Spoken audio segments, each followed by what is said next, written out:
The Guerrilla War that transformed humans into monsters. Part 5, Year 12. The war was over. Humanity had won. But Jiwoo stood in her command center and wondered what exactly they had won. The screens around her showed Earth divided into territories. Some were controlled by unmodified humans, clustered in fortified cities. Others belonged to first or second generation mongrels who retained enough humanity to maintain society.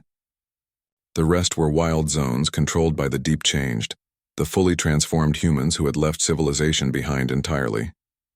The Vricks were gone. Their final message had arrived 6 months ago, transmitted from somewhere beyond human space. It was brief and formal. The Vricks Collective formally surrendered all claim to Earth and surrounding systems. They designated human space as a quarantine zone. They warned all member species of the collective to avoid human territory at all costs. The message included a designation, Apex Predator Species 7821 Terra, not humans. Not even monsters. Just apex predators, the highest class of threat in the Vricks threat classification system. Jiwoo downloaded the full report that came with the surrender. It made for chilling reading. The Vricks had encountered thousands of intelligent species across the galaxy. They had defeated all of them using the same methods. Overwhelming force, superior technology, systematic extermination of resistance. It had always worked, until they met humans. The report detailed humanity's unique evolutionary history. Humans were generalists, capable of adapting to any environment. They were persistence hunters, able to chase prey for days without stopping. They were tool users who could turn anything into a weapon. Most importantly, they were adaptable at a genetic level in ways no other species was. The Vricks serums had been designed to enhance their shock troops.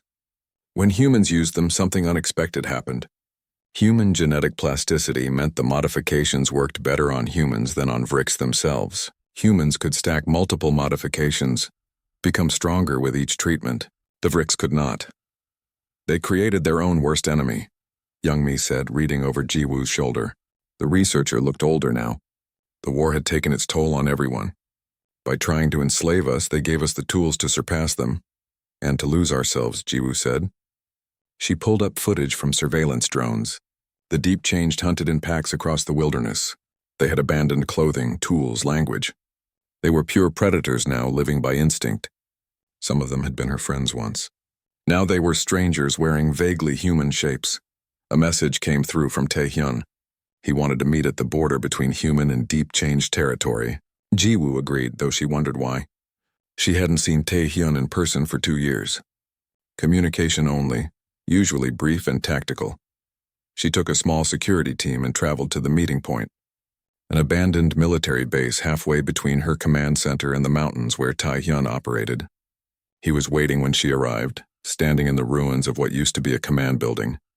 Jiwoo barely recognized him. Taehyun had taken 3 more treatments since their last meeting. He stood 7 feet tall now, his body lean and powerful. His skin had developed a gray-green tone that helped him blend into forests. His eyes reflected light like an animal's. When he moved, it was with a grace that wasn't quite human. Jiwoo, he said. His voice was deeper, rougher. Thank you for coming.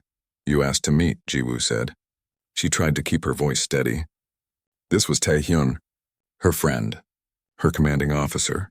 But the thing standing in front of her looked more animal than man. Why? To ask a question, Taehyun said. He sat down on a piece of rubble, the movement controlled and precise. Was it worth it? Jiwoo sat across from him. Around them, her security team maintained a perimeter. They were all modified to some degree. Not as much as Taehyun, but enough to make them faster, stronger. Enough to make them something other than human. We won, Jiwoo said. The Vricks are gone. Humans control Earth again. By that measure, yes, it was worth it. But we're not human anymore, Taehyun said. Most of us, look at me. Look at your soldiers. Look at the deep changed hunting in the wilderness. We saved humanity by destroying what made us human. Did we? Jiwoo challenged. Or did we just remember what we always were? Taehyun looked at her sharply. Explain. Humans have only been civilized for maybe 10,000 years, Jiwoo said. Before that, we were exactly what the deep changed are now, hunters, predators. We lived in small groups, hunted for food, fought over territory. Civilization is new. Being predators is what we did for millions of years. So you're saying we didn't change, Taehyun said. We just went back. I'm saying humanity has always been adaptable, Jiwoo said. We became farmers when farming worked. We became industrial when that worked.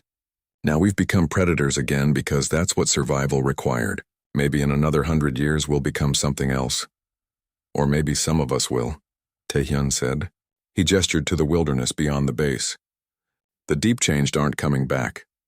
They're breeding out there, having children who are born transformed, creating something new, a species that's never existed before. What will you do? Jiwoo asked. You're still capable of choice, still capable of thought. Will you keep taking treatments until you become like them? Taehyun was quiet for a long time. Then he said, I don't know. Every day it gets harder to care about civilization, about laws and governments and future planning. Every day I feel the pull of the wilderness. It would be easy to just go, to run into the forest and never come back, to become pure. But you haven't, Jiwoo said. Why? Because someone needs to stand between the humans and the predators, Taehyun said. Someone who can understand both. I'm not human enough to live in your cities, but I'm not animal enough to hunt with Da-Yoon's pack. I'm in the middle. Maybe that's where I need to stay. The Vrick sent a delegation, Jiwoo said, changing the subject. They want to establish formal diplomatic relations. They're offering technology transfers, trade agreements. They're treating us like a major power now. Because they're terrified, Taehyun said. They've been monitoring us. They know the deep changed are spreading to other planets. Some of the transformed soldiers left Earth years ago, found other worlds, adapted to new environments. The Vricks found them on a mining colony in the asteroid belt. They were surviving in vacuum, feeding on minerals, becoming something new again. Humans are spreading, Jiwoo said, not as a civilization, as a species. We're adapting to every environment we encounter. In 1,000 years, there might be a dozen human subspecies spread across the galaxy, all different, all adapted to their specific worlds, all predators, Taehyun added. Maybe. Or maybe some will develop in other directions. Maybe some will become aquatic, or adapt to high gravity, or learn to process radiation. We don't know. That's the point. Humanity's strength was never being the best at one thing. It was being able to become whatever was necessary. They sat in silence for a while. Around them, the ruins of the old world crumbled slowly. Nature was reclaiming everything. In another 100 years, there would be no evidence that humans had ever built cities here. Dr. Sang-min published his final work, Taehyun said. Did you read it? Jiwoo nodded. The mongrel thesis. He argues that we didn't lose our humanity. We proved what humanity really is. The capacity to change, to adapt, to become whatever survival requires. Do you believe that? I don't know, Jiwoo admitted. I look at the deep changed and I see monsters. But I also see survivors. They gave up everything to ensure our species continued. Maybe that's the most human thing possible. Sacrificing yourself for the group. Or maybe we're just good at justifying what we've become, Taehyun said. He stood up, towering over Jiwoo. The Vricks call us apex predators. The galaxy watches us with fear. We're the monsters now. The thing that hunts in the dark. Maybe that's what we always were underneath the civilization. What will you do now? Jiwoo asked. What I've always done, Taehyun said. Survive. Protect those who need protecting. Stand between the humans and the predators. Try to maintain the balance. He looked toward the mountains. Taehyun's pack is moving south. They're getting too close to the civilian settlements. I need to talk to them. Make sure they understand the boundaries. Can you still talk to them? Jiwoo asked. I heard Da-Eun doesn't use language anymore. She understands strength, Taehyun said. Territory, dominance, I can speak that language. He paused. Jiwoo, keep the civilians safe. Build your cities. Maintain civilization. Some of us need to remember what we're trying to protect. And some of us need to become monsters to protect it, Jiwoo said quietly. Yes, Taehyun agreed. Exactly that. He left without another word, running toward the mountains with inhuman speed. Jiwoo watched him go until he was just a speck in the distance. Then she returned to her transport and flew back to the command center. That night, she wrote a report for the historical archives. It was important that someone document what had happened, what humanity had become. Future generations needed to know the price that had been paid. We won the war, she wrote. But the victory was strange. We saved humanity by becoming something else, something the galaxy had never seen before. We proved that humans can adapt to anything, become anything, survive anything. The Guerrilla War that transformed humans into monsters. Part 4 Year 8 arrived with blood and silence. The Vricks were losing their war, but humanity was losing itself. Taehyun stood on a ridge overlooking what used to be Seoul and tried to remember why that mattered. The city was ruins now, empty shells of buildings where millions had once lived. His enhanced vision could see movement in the streets below. Mongrel packs hunting for food and fighting each other over territory. This wasn't what he had planned. The resistance was supposed to drive out the Vricks and reclaim Earth. Instead, they had fractured into competing factions. Modified soldiers who had taken too many treatments no longer recognized human authority.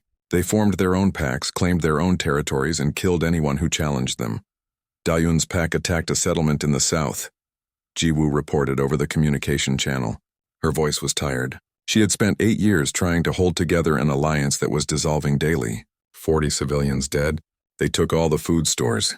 Did you send someone to talk to her? Taehyun asked. I sent an envoy. 3 days ago. Jiwoo's voice cracked slightly. We found his body this morning.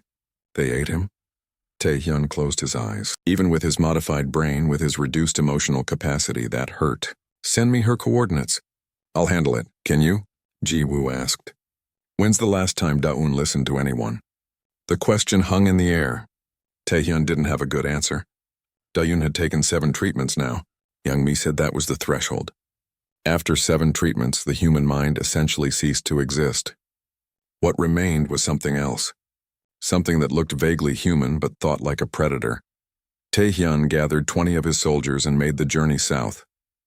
They traveled through wilderness that used to be farmland. Nature was reclaiming the world. Without humans to maintain it, civilization was crumbling fast. They saw Vricks patrols twice but avoided them. This wasn't about fighting aliens anymore. This was about stopping their own people from becoming complete monsters. They found Daun's territory in what used to be Thailand. Her pack controlled several hundred square kilometers of jungle. They had marked their territory the old way with scent markers and warning signs. Taehyun approached carefully, making sure his presence was known. Surprising a predator was a good way to die. Daun emerged from the trees without sound. She had changed dramatically since Taehyun last saw her. She stood almost 8 feet tall now. Her body covered in thick gray skin that looked more like hide than flesh. Her hands ended in claws. Her face had elongated slightly, giving her a predatory profile. When she opened her mouth, her teeth were pointed. Taehyun, she said. Her voice was deep, barely understandable. Why here? You killed civilians, Taehyun said. We don't kill civilians. That's the rule, Daun tilted her head. Civilians weak. We need food. They had food. We took. They were humans. Our people. Not our people, Daun said. She moved closer, her posture aggressive. Weak humans, useless, we strong. We survive. That's what matters. Behind her, Taehyun could see her pack emerging from the jungle. There were maybe 40 of them, all heavily modified. They moved on all fours as often as they walked upright. They communicated with each other in sounds that weren't quite language, more like the calls of hunting animals. This isn't what we're fighting for, Taehyun said. Fighting? Tone laughed, the sound harsh and wrong. Not fighting. Hunting. We hunt Vricks. We hunt food. We hunt territory, simple, better than before. Before you were human. Human weak, Daun repeated. She bared her teeth. You still part human. Still weak. Should take more treatment. Become strong like us. Taehyun looked at her pack. They watched him with predatory interest. He realized with cold certainty that if he showed weakness, they would attack. This wasn't negotiation. This was an alpha predator asserting dominance. If you attack more human settlements, Taehyun said carefully, we'll have to stop you. By force if necessary. Daun considered this. Then she nodded slowly. You try. Maybe you die. Maybe we die. Maybe both. She turned and melted back into the jungle. Her pack followed, silent as ghosts. Before she disappeared completely, she looked back. You should change, Taehyun. Become more. Become strong. Leave weak humans behind. The journey back was quiet. Taehyun's soldiers didn't talk. They had seen what they were becoming. The end point of the transformation. Creatures that looked vaguely human but had left humanity behind entirely. We need to do something, Kyung-soo said finally. He was one of the few who had stopped taking treatments at 3. He still looked human, mostly. Daeun's pack isn't the only one going feral. Reports are coming in from all over. Modified soldiers attacking civilians, fighting each other over territory, forming tribal groups. What do you suggest? Taehyun asked. Stop the treatments. No more serums. Work with what we have. The Vriks are still here, Taehyun said. If we stop now, they'll push back. We need the enhanced soldiers to win. Win what? Kyungsoo stopped walking. Taehyun, look around. We're not fighting for humanity anymore. We're fighting for territory, like animals. Daehyun was right. We're becoming predators, and predators don't build civilizations. They just hunt until there's nothing left to hunt. That night, Taehyun called a meeting of all remaining senior officers. Jiwoo attended via communication link. Young Mi was there in person, looking exhausted. Dr. Sang-min joined them, his face older than his years. The war had aged everyone. We need to discuss the future of the modification program, Taehyun said. There is no future, Young Mi said bluntly. Not for the program. Maybe not for us either. The modifications work too well. They turn soldiers into perfect killers, but they destroy everything else. Higher reasoning, emotional connection, long-term planning, everything that makes someone human. Can we reverse it? Jiwoo asked. For soldiers who've taken 1 or 2 treatments, maybe. With time and resources we don't have. For anyone who's taken more? Young Mai shook her head. The changes are permanent. Brain structure is physically different. They're not human anymore. Not really. How many are too far gone? Taehyun asked. 30% completely transformed, Sang-min reported. He had been tracking the data obsessively. Another 40% showing severe psychological changes. Maybe 20% still mostly human. The final 10% are unmodified like Jiwoo. So we're outnumbered, Jiwoo said quietly. The predators outnumber the humans. It's worse than that, Young Mi said. The most transformed soldiers are breeding. Daehyun's pack, others like them. They're having children. Those children are born with the modifications. They're creating a new species. The implications hung in the air. This wasn't temporary. The changes weren't limited to one generation. They were creating something permanent, something that would outlive the war. We need to make a choice, Taehyun said. Continue modifications and accept what we're becoming. Or stop and accept we might lose the war. The Vriks are already leaving, Jiwoo said. She pulled up data on the communication screen. Their fleet presence has decreased by 60% in the last year. They're withdrawing to their core territories. They're classifying Earth as a hazard zone. Because of us, Kyungsoo said. Because we scared them. Because we became what they fear more than death, Sang-min said. Predators without mercy, without limits, without the constraints of civilization. Young Mi stood up and walked to the map on the wall. It showed human territories in blue, Vriks in red. The red was shrinking. But the blue wasn't uniform anymore. Different shades marked different factions. Light blue for civilian settlements, dark blue for military units, gray for feral packs. There's another option, Young Mi said quietly. A final treatment. One I've been developing in secret. It would give soldiers abilities beyond anything we've seen. Strength equal to Vriks war forms. Speed that breaks the sound barrier. Healing that's almost instant. They would be nearly indestructible. What's the cost? Taehyun asked. Complete loss of human psychology, Young Mi said. Anyone who takes this treatment becomes pure predator. No speech, no reasoning, no connection to their former lives. They would be perfect weapons. But they wouldn't be human in any sense that matters. And you developed this? Jiwoo's voice was harsh. Why? Because the first thing any weapons designer learns is that someone will always want the ultimate weapon. Young Mi said. I knew soldiers would demand it. I wanted to control the formula, make sure it was only used if absolutely necessary. It's never absolutely necessary to stop being human, Jiwoo said. Isn't it? Taehyun surprised himself by asking. We're at war with a species that views us as insects. Normal humans can't win. Modified humans might. Completely transformed humans definitely can. Maybe the price is worth it. Listen to yourself, Jiwoo said. You're talking about sacrificing humanity to save humanity. That's insane. That's survival, Taehyun said. His modified brain processed the logic clearly. Remove emotion, remove sentiment, remove everything except the cold calculation of survival. Transformation meant victory. Remaining human meant possible defeat. The choice was obvious. I want to vote, Kyungsoo said. All soldiers. Let them choose whether to accept the final treatment. They'll choose wrong, Jiwoo said. They're desperate. They're traumatized. They'll choose power over humanity. The Guerrilla War that transformed humans into monsters. Part 3 year. 5 of the occupation brought a change in Vrick's strategy. They stopped trying to enslave humans. Instead, they declared humanity a pest species that required extermination. The decree came through captured communication channels. It was simple and direct. All humans were to be hunted and killed. No exceptions. No mercy. Taehyun read the intercepted message in his command cave. Around him, his enhanced soldiers prepared weapons and checked equipment. They no longer looked entirely human. 5 years of treatments had changed them in ways that couldn't be hidden. Some had grown taller. Others had developed bone plates beneath their skin. All of them had the eyes reflecting light in the darkness. "They're afraid of us," Kyung-soo said. He had taken 3 treatments and now stood almost 7 feet tall. His hands ended in thick nails that could tear through metal. "They realize we're not staying down." "Fear makes them dangerous," Taehyun replied. His voice had changed over the years. Lower, with an edge that made people uncomfortable. "They'll send their best hunters now." The Vrick's hunter-killer teams arrived within weeks. They were elite units, heavily armed and trained specifically for exterminating dangerous species. They used advanced tracking technology and overwhelming firepower. On other worlds, they had wiped out entire resistant populations. They had never fought anything like humanity's mongrels.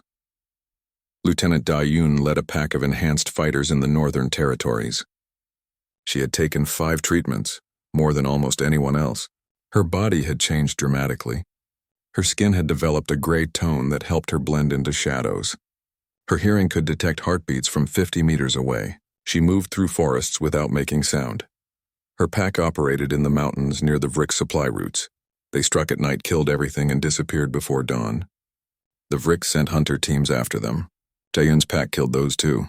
She kept count in the traditional way, marking kills on a wall in their cave. After 6 months, she stopped counting. There were too many marks. But the changes went deeper than physical. Taehyun found herself thinking differently. Complex plans became difficult. Simple, direct action felt natural. She stopped reading, stopped listening to music, stopped caring about anything except hunting and survival. When new recruits joined her pack, she evaluated them the way a wolf might evaluate a pack member. Strong or weak, fast or slow, useful or dead, Dr. Sang-min visited her camp and documented the changes. He was one of the few researchers still tracking the psychological effects of the serums. His reports made for dark reading.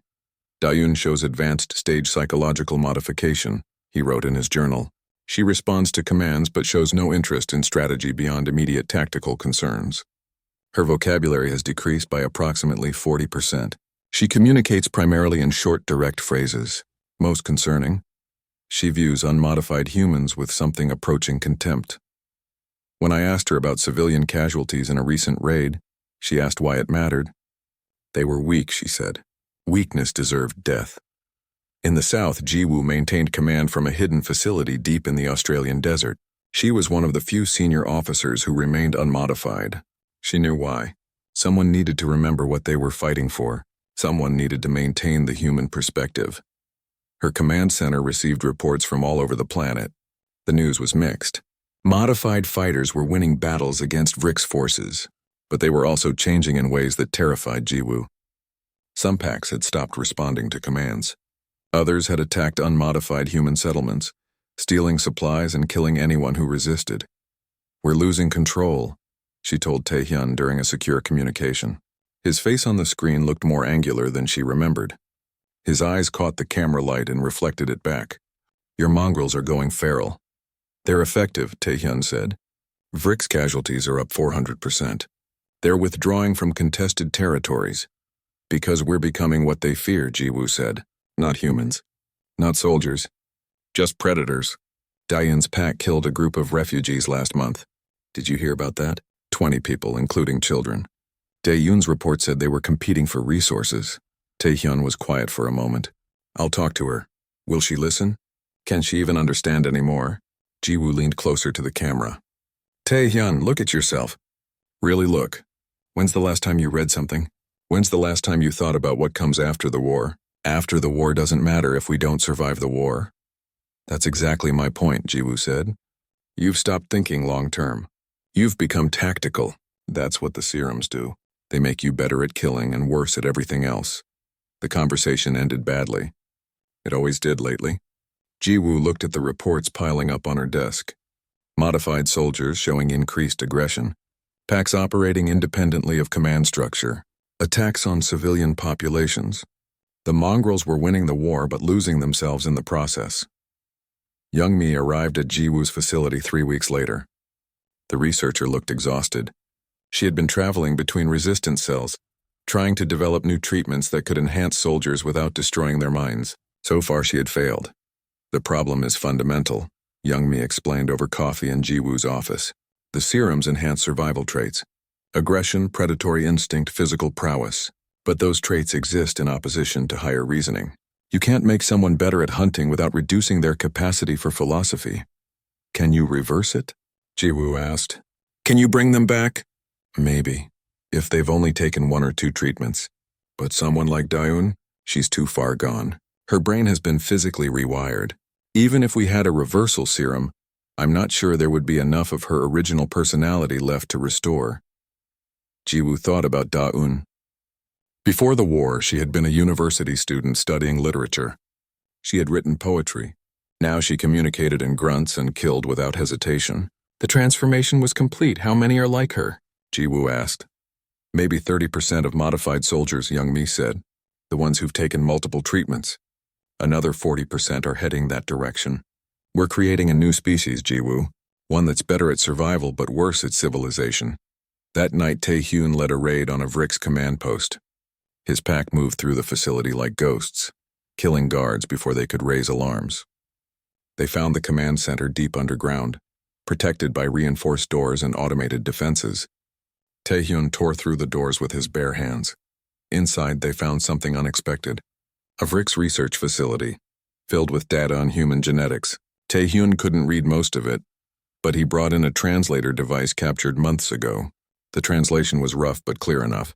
The Vrik's had been studying human evolution.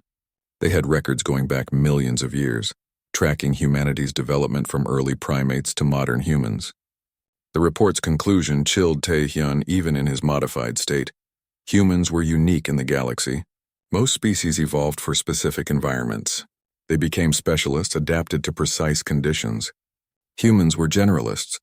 They evolved to adapt to anything. Desert, jungle, Arctic cold, high altitude. Humans had spread across Earth by becoming whatever the environment required. The serums didn't transform humans into something new. They accelerated what humans already were. They pushed the adaptation process into overdrive.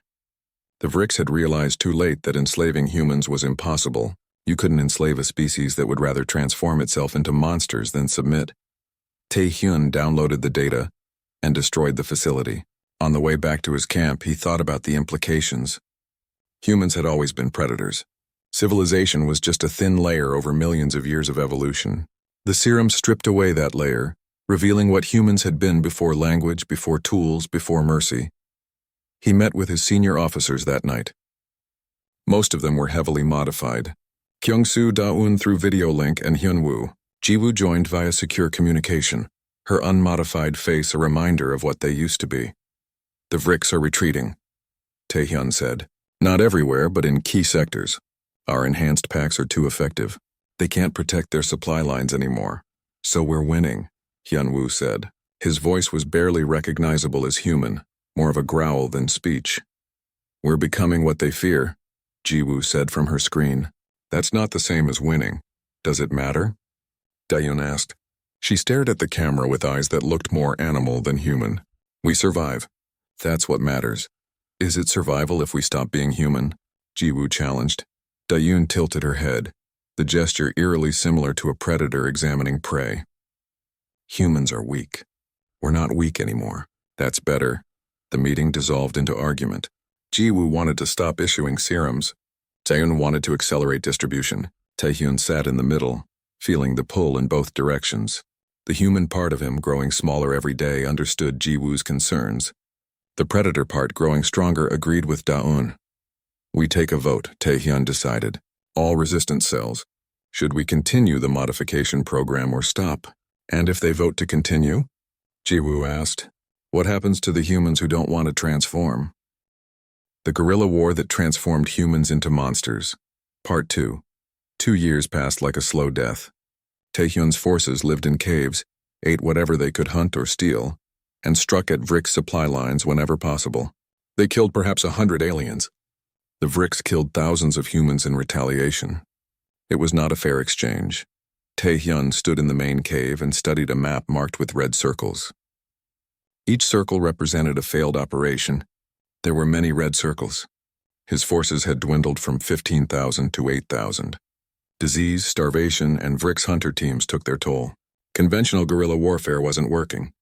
The Vricks had technology that could track heat signatures through solid rock. They had drones that could fly for months without refueling. They had patience. We found something, Kyung-soo said, entering the cave. He looked thinner than he had 2 years ago. Everyone looked thinner. A Vricks supply depot in the Western Valley. Abandoned. Hyunwoo's team checked it for traps. It's clean. Taehyun didn't believe in luck anymore. Why would they abandon a supply depot? Hyunwoo thinks they pulled back to reinforce the cities. They're having trouble with resistance cells in Europe. Maybe they're stretching thin. Maybe. Taehyun gathered 20 soldiers and made the 3-day hike to the Western Valley. The depot sat in a clearing, partially hidden by camouflage netting. It looked exactly like a trap, but they were desperate enough to check anyway. Inside they found crates of Vricks equipment, weapons that humans couldn't operate, power cells that used alien energy sources, medical supplies designed for Vricks biology, and in the back, behind a locked door that Hyunwoo broke open with a plasma cutter, they found something else. What are those? Hyunwoo asked, pointing at a row of cylindrical pods. Taehyun approached carefully. Each pod was about the size of a coffin, filled with blue liquid. Inside the liquid floated vials of something that looked like mercury. He found a data terminal and powered it up. The text was in Vrick script, but their translator programs could handle basic military terminology. Enhancement serums, Taehyun read aloud, used for elite shock troops. Genetic modifications. Increased strength, speed, healing capability, sensory range. He scrolled through more text. Side effects include physical mutation, psychological changes, and 30% fatality rate during application. They juice up their soldiers, Kyung-soo said. Make them stronger. Can humans use them? Hyunwoo asked. Everyone looked at him. He shrugged. We're dying anyway. Might as well die trying something new. They took the pods back to the main cave. Dr. Sang-min examined the serums under a portable microscope. He spent 2 days analyzing the chemical structure, comparing it to human genetic sequences. Finally, he called a meeting. It's possible, Sang-min said. Human DNA is remarkably adaptable. More adaptable than Vrick's DNA, actually. We evolved as generalists, capable of surviving in multiple environments. That genetic flexibility means we might respond to these serums better than the Vricks themselves do. Might? Taehyun asked. 80% fatality rate, Sang-min said quietly. That's my best estimate. The serums will try to rewrite your genetic code. Your body will fight it. Most people won't survive. Those who do survive will be changed. Permanently. What kind of changes? Jiwoo asked. She had arrived from the coast 2 months ago with 300 survivors. Her forces had been hit hard by a Vricks purge operation. Now she sat on the War Council, her face scarred from plasma burns. Sang-min pulled up images on his laptop. Enhanced muscle density. Denser bones. Improved cardiovascular system. Your senses will sharpen. You'll be able to see in the dark, hear frequencies humans normally can't detect. Your healing will accelerate. Wounds that would normally take weeks to heal might heal in days. What's the catch? Taehyun asked. Because there was always a catch. Your brain will change too, Sang-min said. The serums enhance aggression, reduce complex reasoning in favor of instinct, alter your emotional responses. You'll become better at fighting, but you might become worse at everything else. The cave fell silent. Outside, Taehyun could hear rain falling. It had been raining for 3 days. Their food supplies were running low. Yesterday, a hunter team had found 2 Vrick scout drones patrolling nearby. They were running out of time. I'll do it, Hyunwoo said. I'll take the serum. You understand the risks? Sang-min asked. I understand we're losing. Hyunwoo stood up. He was a sergeant, 30 years old, formerly a factory worker from Daegu. Every day we lose people. Every raid costs more than we can afford. If this gives us a chance, I'll take it. Prepare the medical bay, Tae-hyun said. They injected Hyun-woo with the first serum that night. He screamed for 6 hours. The serums attacked his cells, rewrote his DNA, broke down his muscle tissue and rebuilt it stronger. His temperature spiked to 43 degrees. Sang-min monitored his vitals and prepared for death. Hyun-woo survived. On the 3rd day, he opened his eyes. They reflected light like an animal's eyes, a bright green shine in the darkness. He sat up slowly, testing his body. Then he looked at his hands. The fingers were longer. The nails were thicker, almost like claws. How do you feel? Sang-min asked. Hyun-woo flexed his hands. Strong, I feel strong. And hungry. Very hungry, they fed him. He ate 3 times his normal portion and was still hungry. Over the next week, they ran tests. Hyun-woo could lift weights that would have broken his back before. He could see thermal signatures through darkness. His hearing detected sounds from hundreds of meters away. When they cut his arm with a knife, the wound sealed itself within a day. It works, Tae-hyun said, watching Hyun-woo move through an obstacle course with impossible speed. We can use this, but there were other changes too. Hyun-woo became aggressive. He snapped at people who got too close. He stopped sleeping in the communal areas, preferring to find dark corners alone. When they asked him complex questions, he took longer to answer, as if thinking through fog. His higher reasoning is impaired, Sang-min reported. Not severely, but noticeably. He operates more on instinct now. And his emotional responses are flattened. He doesn't laugh anymore. Doesn't cry. He's becoming optimized for violence. Can he still follow orders? Tae-hyun asked. Yes, but he's changing. We need to monitor this carefully. Word of the serum spread through the resistance network. Other cells wanted samples. Jiwoo's forces in the south had captured a Vrik's medical facility and found more enhancement pods. A researcher named Young Mi, who had worked on gene therapy before the invasion, started modifying the serums for human biology. I can reduce the fatality rate to 30%, Young Mi reported over the encrypted channel. Maybe lower. But I can't eliminate the psychological changes. The serums fundamentally alter brain chemistry. You gain physical advantages but lose some of what makes you human. How much do we lose? Tae-hyun asked. That depends on how many treatments you take, Young Mi said. One treatment gives moderate enhancements with minimal psychological impact. Multiple treatments compound the effects. More strength, more speed, more changes. But each treatment pushes you further from baseline human psychology. Tae-hyun looked at his soldiers. They were dying. Not dramatically, but slowly, ground down by attrition. The Vriks had unlimited resources. Humanity had caves and determination. It wasn't enough. Offer the treatments to volunteers, Tae-hyun decided. Make sure they understand the risks. But offer them. 50 soldiers volunteered immediately. Young Mi's modified serums brought the survival rate up to 70%. 35 soldiers emerged from the medical bay changed. They moved differently, talked differently, looked at the world with predators' eyes. But they were stronger than any human had a right to be. The first combat test came 2 weeks later. A Vrik's patrol stumbled onto one of their supply caches. Tae-hyun sent the enhanced soldiers to deal with it. He watched through binoculars from a nearby ridge. The fight lasted 90 seconds. The enhanced humans moved like wolves, fast and coordinated. They tore through Vrik's armor with their bare hands. When the last alien fell, the humans stood over the bodies, breathing hard, their eyes reflecting the moonlight. They're effective, Kyung-soo said quietly. They're monsters, Sang-min said. We're creating monsters. We're creating survivors, Tae-hyun corrected. But he wondered if Sang-min was right. 3 months later, Tae-hyun took the serum himself. He knew the risks. He understood what he was giving up. But he couldn't ask his soldiers to become something he wasn't willing to become himself. The transformation nearly killed him. He spent 4 days in fever dreams, his body breaking down and rebuilding itself. When he woke, the world looked different, sharper. He could see the heat signatures of people through walls. He could hear conversations from across the camp. His muscles felt like coiled springs. He also felt colder inside, as if some essential warmth had been turned down. When Kyung-soo made a joke, Tae-hyun didn't laugh. He understood intellectually why it was funny, but the emotion wasn't there anymore. Welcome to the new humanity, Hyun-woo said, gripping his shoulder. How do you feel? Tae-hyun looked at his reflection in a piece of broken mirror. His eyes shone green in the dim light. His face looked leaner, harder. He looked like something that hunted in the dark. I feel ready, Tae-hyun said. The silence that followed Daehyun's question was heavy. Captain Park stared at him like he had suggested flying to the nearest star. The other soldiers looked nervous, hands moving toward weapons they had lowered. "You want to bring apex predators from a death world onto a council station?" Captain Park said slowly. "Do you understand what you are asking?" "I understand perfectly," Daehyun replied. "I am asking you to help me save an intelligent species from being forgotten." "Look at them, Captain. Really look.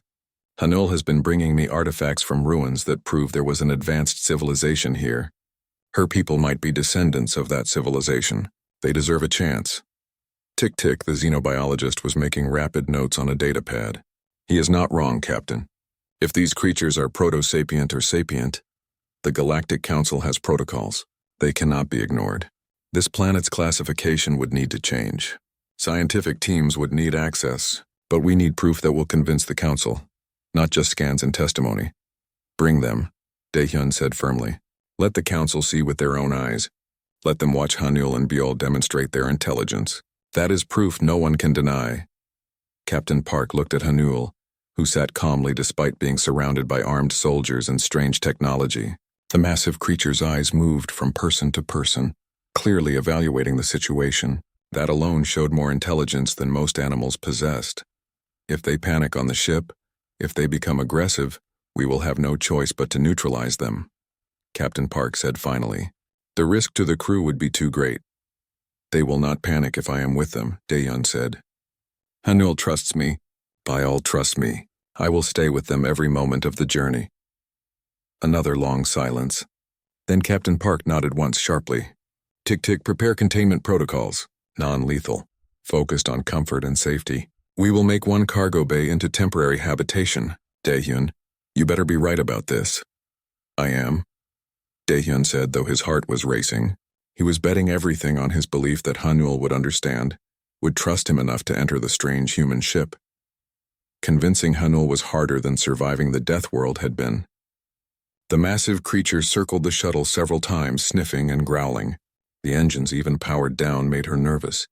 The smell of processed air and metal clearly disturbed her. But Biol, curious and trusting, wanted to explore. The cub limped up to the shuttle's ramp and looked back at Daehyun, chirping a question. "Yes, we are going inside," Daehyun said. "Come on, Biol, it is safe." Biol climbed the ramp slowly, testing each step. Daehyun followed, and after a long hesitation, Hanul did too. She barely fit through the cargo bay doors. Her head brushed the ceiling as she entered. Everything about her posture said she hated this enclosed space. "I know," Daehyun said softly, stroking her shoulder. "I know it feels wrong, but I need you to trust me, just for a little while. Then we will be somewhere safer, and important people will see you. They will understand what I understand, that you are special, that you are people." Hanul made a low, uncertain sound, but she settled down on the cargo bay floor and Biol immediately curled against her. Daehyun sat with them, providing familiar comfort in this strange place. The journey to the nearest council station took 6 days. 6 days of careful routine and slow progress. Daehyun stayed in the cargo bay most of the time, leaving only to eat and use facilities. He brought food to Hanul and Biol, watched them interact, and documented everything on his scanner. The crew, initially terrified, became fascinated. They would stand at the observation window and watch. They saw Hanul groom Biol with careful tenderness. They saw the two creatures play complex games that seemed to have rules. They saw Biol figure out how to operate the automatic door after watching Daehyun do it only twice. Tick-Tick spent hours studying them, running non-invasive scans and comparing their biology to known intelligent species. Their brain structure, the xenobiologist said one evening, showing Daehyun holographic images, is remarkably complex. These neural pathways here, those are associated with abstract thinking in most sapient species. And these structures? Language processing. They might have a language we just cannot hear or understand yet. Can you prove it? Daehyun asked. To the council? With what I have gathered in just 6 days? Yes, but more importantly, they can prove it themselves if given the chance. That chance came on the 7th day when they docked at Council Station Kepler. The station was massive, home to representatives from hundreds of species and thousands of visitors. News of the rescue mission's unusual cargo had spread ahead of them. The cargo bay was crowded with officials when the ship opened. Council members, scientists, security officers, and news media all pressed forward to see the creatures from the death world. Hanel was terrified. Daehyun could see it in the way she held herself, tense and ready to fight or flee. Byul pressed close to her mother, whimpering. The noise, the strange smells, the crowd of alien beings, it was too much, too fast, everyone back. Daehyun shouted, "You are scaring them. Give them space!" But the crowd did not move. If anything, they pressed closer, curious and aggressive. Someone made a comment about putting the creatures in a zoo. Someone else suggested immediate study implying dissection. Byul snarled, showing teeth that had grown sharp and dangerous.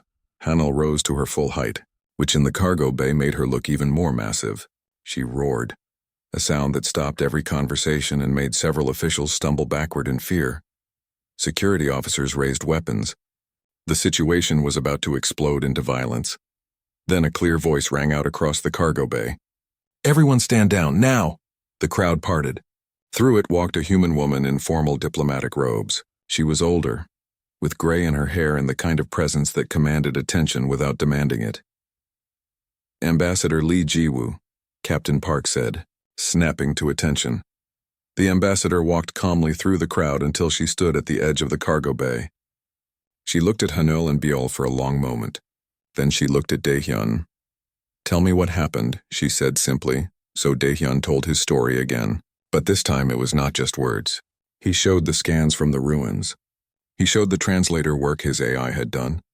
He demonstrated Byul's intelligence by giving the cub simple tasks, which it completed easily. And he stood next to Hanul, a human who should have been prey, trusting a predator who could kill him with one bite. Ambassador Lee listened to everything. She asked questions. She consulted with Tik-Tik about the biological data.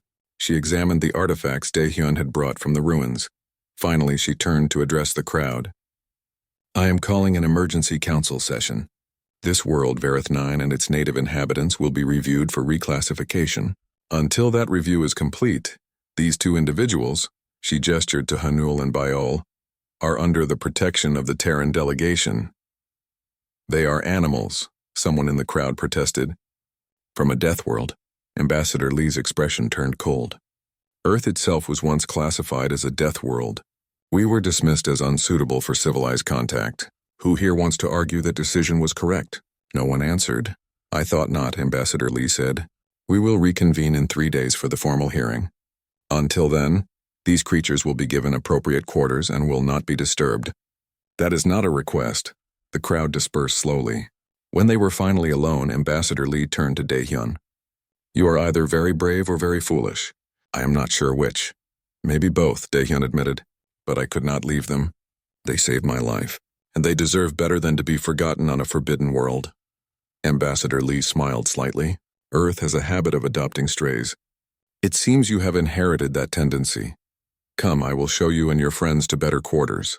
And tomorrow, we prepare for the fight of our lives." The 3 days before the council hearing passed in a blur. Scientists came to study Hanul and Byul under strict supervision. The two creatures demonstrated their intelligence repeatedly, solving puzzles designed for sapient beings, showing clear communication with each other, and even beginning to respond to simple verbal commands in human language. The hearing itself was tense. Many council members argued that the creatures were too dangerous, that Vareth 9 should remain classified as forbidden. But Ambassador Lee presented the evidence calmly and thoroughly.